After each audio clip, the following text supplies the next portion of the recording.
Magandang araw sa lahat, welcome po ulit dito sa atin channel ang Biyahe y Komida. Maraming salamat sa lahat ng nag-subscribe indeed.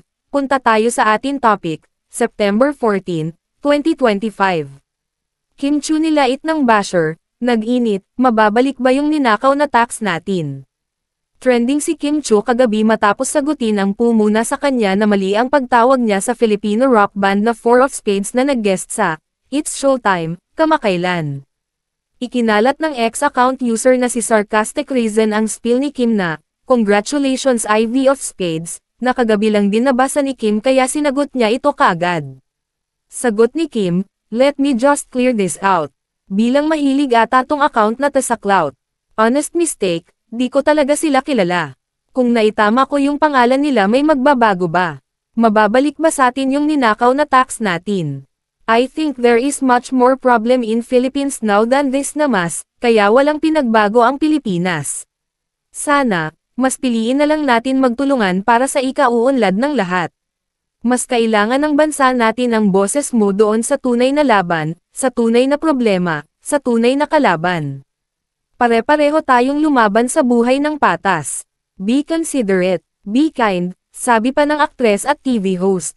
Ginawang ehemplo ni Kim na marami ring nagkakamali sa spelling ng pangalan niya pero hindi niya ito pinalalaki pa. Aniya, "This will be the last time I answer this. Right now, there are far bigger problems in our country and even in our own lives than nitpicking on small things like this. Ako nga, my surname is often misspelled as CHUI, instead of CHIU, pero never ko naman pinapalaki or ginagawang issue. Ang hirap sa iba, instead of lifting each other up, we pull one another down. Crab mentality, kaya walang pinagbago ang Pilipinas. Sana, mas piliin na lang natin magtulungan para sa ikauunlad ng lahat. Mas kailangan ng bansa natin ang boses mo doon sa tunay na laban, sa tunay na problema, sa tunay na kalaban. Pare-pareho tayong lumaban sa buhay ng patas. Be considerate, be kind." Ang daming netizens ang sumang-ayon sa paliwanag na ito ng TV host actress at narito ang ilan sa mga nabasa namin. "So happy Kimi that you spoke out. Next time, seek help to investigate who are the owners of these accounts and sue them. Most of your fans have all the SS of these bashers, just let us know." May katwiran ding banggitin ni Kim na ang tunay na problema ay ang nawawalang pera na galing sa tax na ibinayad ng taong bayan dahil malaki ang binayaran niya.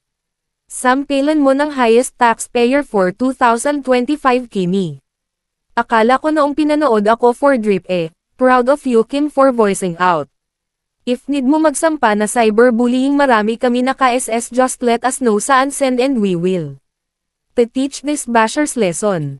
Love this new Kim Palaban era, nakakasawa na rin maging punching bag for non-issues, para lang for clout. We all make mistakes, a simple apology would suffice. While what you said was about our government is true, it seems like you are deviating from the issue at hand.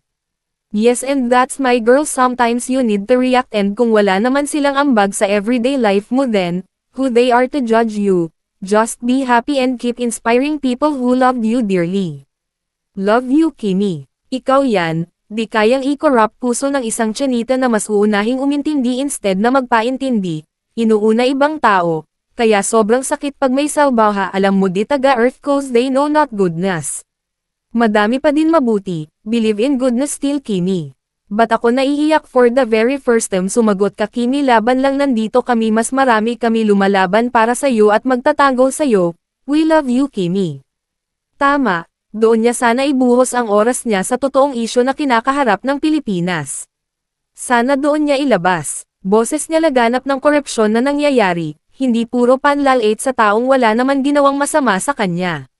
May punto naman talaga si Kim na mas maraming dapat pagtuunan ng pansin sa nangyayaring korupsyon sa gobyerno. Sa kabilang banda dapat ang writer ng It's Showtime, na nagbigay ng cue card ang nagsabi kay Kim ng tamang pagbigkas ng naturang banda. Bani-brief ang mga host diba, bago sumalang. Ang cute nyo, tsaka congratulations Ivy of Spades! Ang cute nyo, tsaka congratulations Ivy of Spades! At yan ang ating latest showbiz chika update for today. Huwag kalimutan mag-subscribe, I-click ang notification bell for more showbiz chika updates at suportahan po ang ating Facebook page. Maraming salamat sa lahat ng nag-subscribe indeed. Magandang buhay sa lahat. Adios. Ang cute nyo. Tsaka, congratulations, Ivy of Spades. Ang cute nyo. Tsaka, congratulations, Ivy of Spades.